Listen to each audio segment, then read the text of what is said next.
Welcome back to Room 57. We are the place that tells stories you wish you never heard, but can never forget. Tonight, we travel back to Australia. The year is 1980-6. An ordinary evening, an ordinary woman, on an ordinary road. But when the sun sets, one demon appears, then another, then three, then five. 5 men, 5 walking nightmares, turned a peaceful night into a permanent scar etched into the heart of a nation. The victim, Anita Lorraine Cobby, a nurse, a wife, a daughter. But that night, she became a symbol of humanity's darkest cruelty. This case didn't just shock the police, didn't just anger the public. It left an entire country speechless. Because what happened to Anita was something no one could imagine. Are you ready to face the truth? We are Room 57, and this is the story of the 5 demons, Part 1. Anita, light before darkness. Anita Lorraine Cobby. That name, at first, sounds like just another young woman living in the vibrant heart of Sydney. A gentle soul, a warm smile, a nurse with nothing but compassion and a simple wish to live, love, and heal. Born on November 2nd, 1959, in Blacktown, Western, Sydney, Anita was the beloved daughter of Gary Lynch, a retired police officer, and Grace, a mother whose eyes always carried kindness. From childhood, Anita stood out, not just for her beauty, though she had plenty of that soft features, graceful presence, but for the kind of aura that warmed a room without a single word.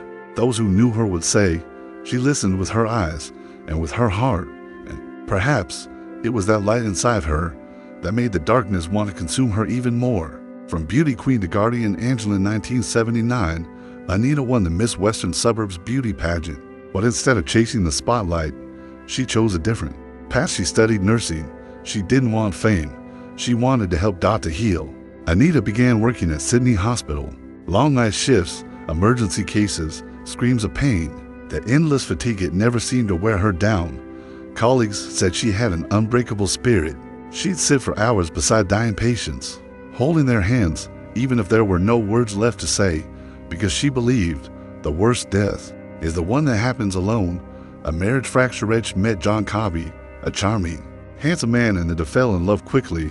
They married in 1982, but love, sometimes, isn't enough to withstand the strain of daily life. By 1986, they had separated. Anita moved back in with her parents, despite the distance. Anita never spoke ill of John. Her eyes, friends recalled, would dim whenever his name came up. There was love there, still unfinished, still unresolved, but fate doesn't wait for closure.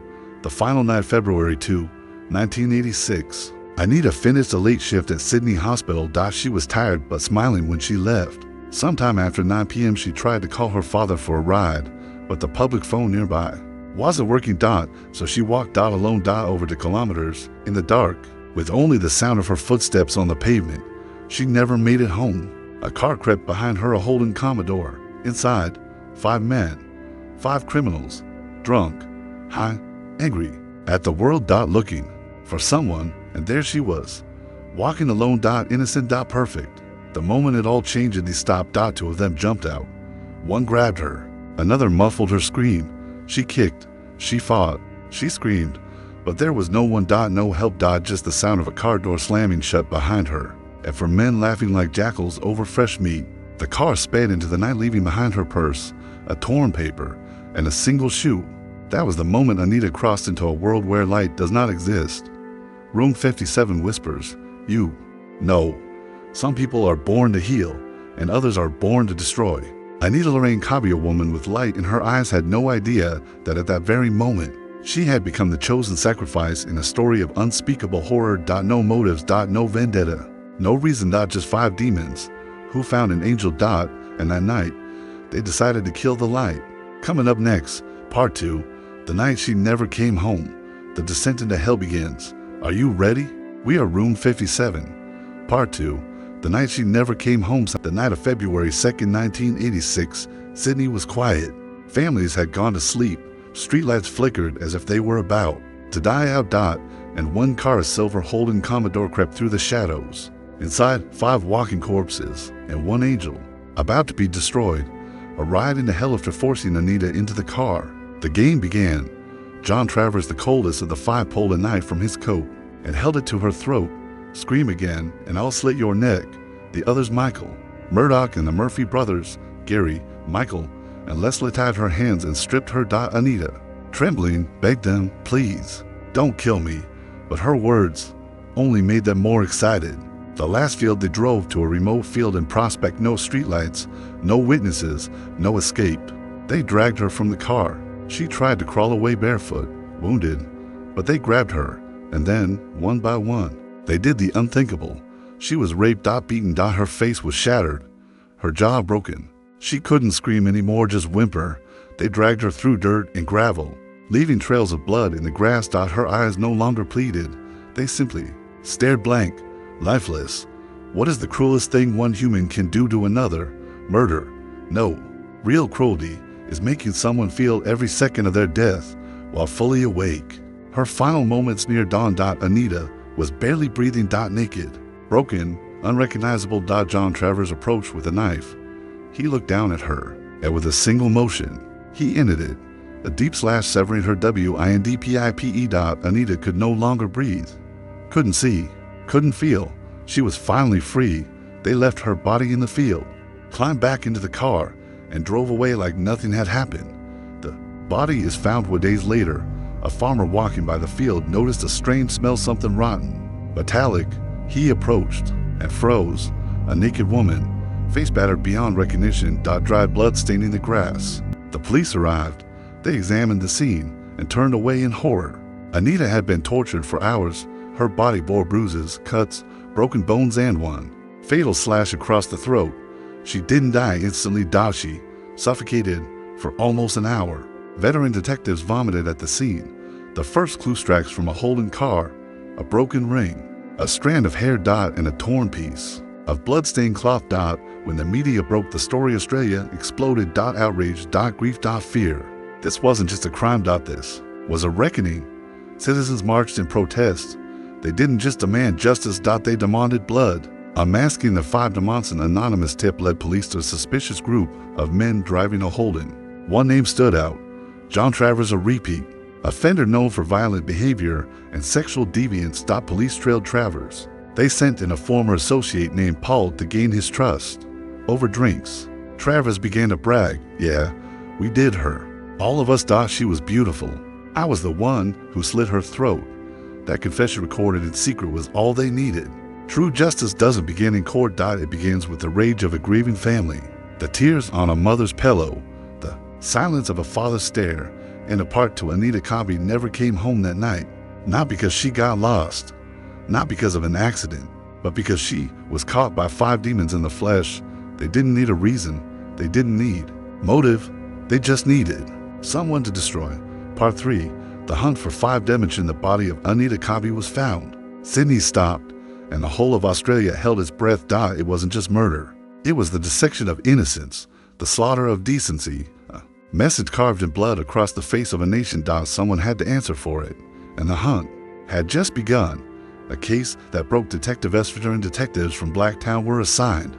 Men who'd seen war zones. Child abuse, serial killers, but even they weren't prepared for this. The autopsy revealed everything: broken nose, shattered cheekbones, multiple fractures. Defensive wounds, signs of repeated sexual assault, and a neck sliced clean through. Post-mortem. It wasn't just a crime.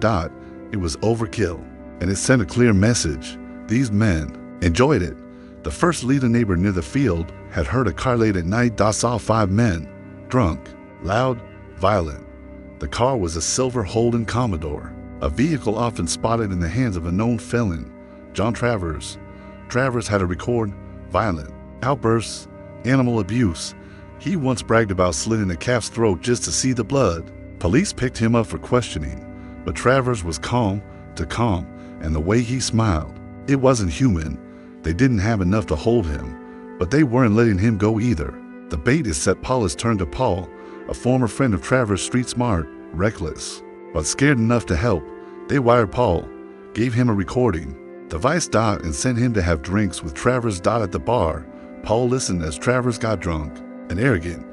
He laughed. Boasted. Said things that made Paul's blood turn cold. Yeah, we did her. All 5 of us took turns. She begged, cried. I was the one who finished her. That recording was enough. Operation Avalanche begins task. Force was mobilized, codenamed Operation Avalanche. They began rounding up the others. Michael Murdoch, a drug addict with a history of assault. Gary, Michael, and Leslie Murphy brothers from a troubled family in and out of juvenile detention. Since they were kids, all 5 were arrested within 48 hours. All 5 laughed when they were handcuffed. Monsters don't always hide. Sometimes they stand in the light because they believe no one will dare touch them. The interrogation into the cold concrete rooms of Blacktown Police Station. The 5 men sat one by one and told their version of the truth. Some denied everything, some shifted blame, but eventually they turned on each other. Travers claimed Murdoch started it. Murdoch blamed the Murphys. The Murphys pointed at Travers, and slowly the full story came together. They hadn't planned it. They didn't stalk Anita. She was just there. An opportunity, a toy, a victim, a thrill. They weren't human. They were hyenas in human skin. The trial of the century in June 1987. The trial began. The courtroom was packed. Journalists, activists, citizens. All hungry for justice. The details when spoken aloud brought tears to hardened reporters. Anita's father, Gary Lynch, sat stone-faced.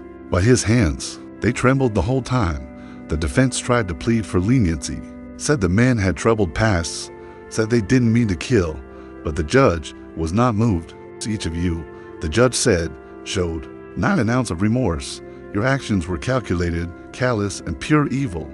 Life without mercy. 5 were sentenced to life imprisonment, without parole, without hope. John Travers, Michael Murdoch. Gary Murphy, Michael Murphy, Leslie Murphy. 5 names etched into Australia's history, not as men, but as monsters. Aftermath.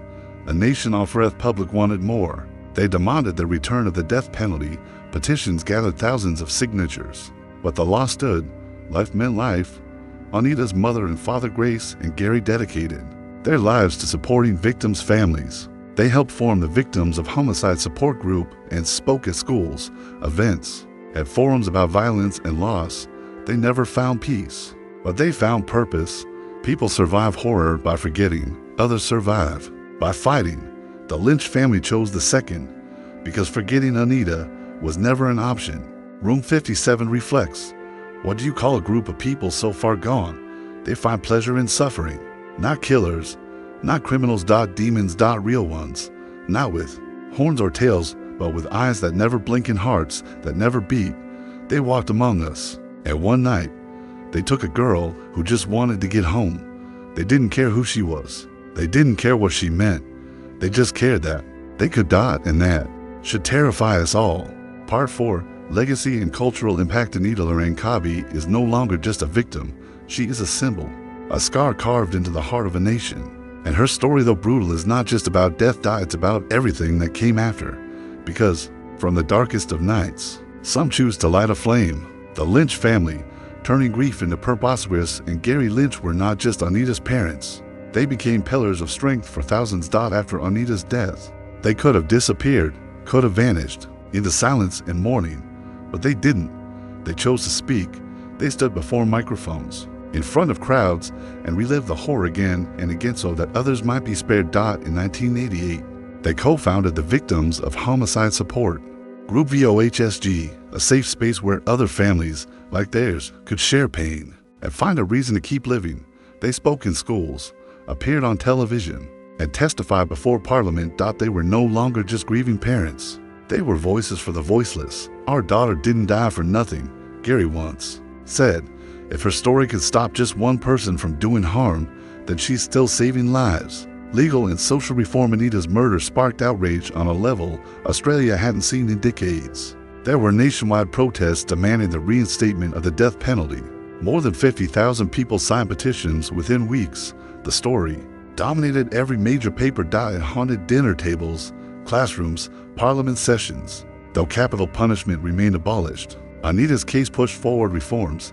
Victims' rights legislation became stronger. Sentencing for violent crimes tightened.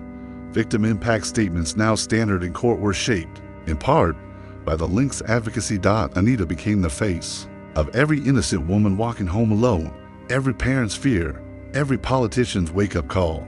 Public psychology, a shattered illusion. Australia, before Anita, believed itself to be safe, peaceful, civilized. Anita's single quotes as death shattered that illusion. For the first time in decades, Australians began locking their doors. Women carried pepper spray. Night travel became feared. Children were told, don't talk to anyone. Don't trust strangers. The innocence of the suburbs gone, replaced by a collective trauma. In media and memory, Anita's story has been the subject of documentaries, books, podcasts, talk shows, but not all portrayals were welcomed. Some media were accused of exploiting her pain using graphic details for ratings. Others criticized the glorification of the killer's faces and names. But for many, telling Anita's story was necessary because forgetting her was unforgivable. She was one of us, a woman said at a 20-year memorial, and if it happened to her, it could have happened to me. Grace and Gary's final years. Gary passed away in 2008. Grace followed in 2013. Until their final breath, they remained Anita's voice. They never allowed her to become just another cold case. They kept her name alive on podiums, in legislation, in the stories of others they helped. Their grief became a crusade, and in doing so, they saved lives. Room 57 reflects, not every legacy is about triumph. Some are born from ashes. Anita Lorraine Cobby's story is not just a tragedy, it's a warning, a mirror, a reminder that beneath society's surface, monsters still breathe. But it's also a tale of resistance, of parents who refuse to be broken, of a nation forced to look at itself and ask, what will we do to protect each other? Her life was gentle, her death was monstrous, her memory the mortal. This has been Room 57, and this was the legacy of Anita Lorraine Cobby. Epilogue: the girl who walked into darkness, and now we've reached the end. But Anita's journey didn't truly end in that field. It traveled through headlines, through courtrooms, through the whispers of frightened parents and children asking, why? It lives in the nervous footsteps of women walking home, in the locked doors of neighborhoods that once felt safe, in the quiet rage of fathers holding their daughters just a little tighter at night. Anita Lorraine Cobby did not choose to be a symbol. She simply wanted to live, to help, to go home. A name etched in silence, but her name became something else. A mirror, held up to a society that thought monsters came only in fairy tales. We met those monsters, 5 men, flesh and bone, who acted with more cruelty than fiction could bear. And we saw them, not in a war zone or lawless land, but on a quiet suburban street, right here, next door. A society changed. Anita's story forced us to ask terrifying questions. How could this happen? Why did no one hear?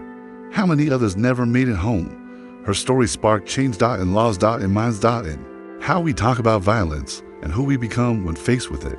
She gave voice to every woman who walked home scared, to every parent who never got to say goodbye. What remains? 5 who killed her, now rot in prison, their names spoken with disgust. But her name, Anita, still carries weight, still breaks hearts, still inspires people to act, because there is one thing evil cannot do. It cannot erase legacy. It cannot silence truth. And Anita's truth did not end in that field. It began there. Room 57's final words will tell stories not to scare you, but to make sure you never forget. Because forgetting is what darkness waits for. So tonight, as you turn off the light and lock your doors, remember Anita, not for how she died, but for how she lived, for the lives she touched, and the light she carried so bright even 5 demons couldn't fully extinguish it. This was the story of Anita Lorraine Cobby. This was Room 57. Stay aware, stay human, stay in the light. You've just heard a true story of a woman, a crime, and 5 demons that shook an entire nation. If this story moved you, if you believe what happened to Anita should never be forgotten, help us keep her memory alive. Like this video, share it with someone who needs to hear it. Leave a comment below. What are you feeling right now after listening? And subscribe to Room 57 so you never miss a story that matters. Because every time you hit follow, you're saying, we won't let darkness win, we won't forget, and we will keep telling the stories.